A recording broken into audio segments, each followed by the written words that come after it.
Grande affluenza alle urne, la regione è quella di maggiore affluenza alle urne in Veneto, quindi il senso civico dei cittadini che vanno a esprimere il loro voto in democrazia, quindi una cosa che già questa dimostra una partecipazione e un senso anche di voler indirizzare la politica, quindi questo è il dato importante dal punto di vista proprio dato dalla trasversalità dei votanti in Veneto. È un voto dato in particolar modo alla Lega usando appunto un termine marketing, l'usato sicuro, buona amministrazione, parola data che viene mantenuta e anche appunto l'amministrazione che viene verificata nell'ente locale o in quello regionale che sta dando risposte come servizi e come iniziative ai cittadini veneti. In regione non cambia assolutamente nulla, stiamo lavorando bene con gli alleati ormai da appunto quasi 3 anni, quindi non cambierà assolutamente nulla. A livello nazionale sicuramente qualche compensazione ci sarà. Direi che in Veneto tutto sommato il risultato è secondo le aspettative.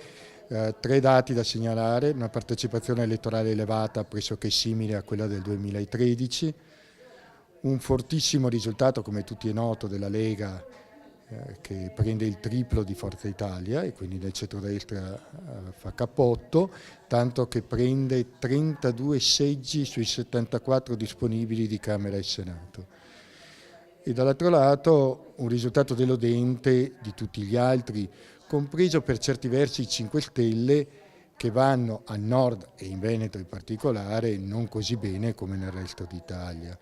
Questo è un risultato elettorale clamoroso sotto questo profilo, nel senso che segnala una frattura netta del paese, dove da una a base territoriale, questo è il punto, e non a base ideologica, dove nel nord stravince la Lega e nel sud stravincono i 5 Stelle.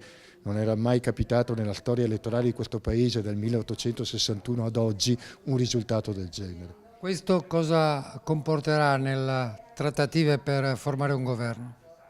L'assoluta inconciliabilità di un'alleanza 5 Stelle-Lega.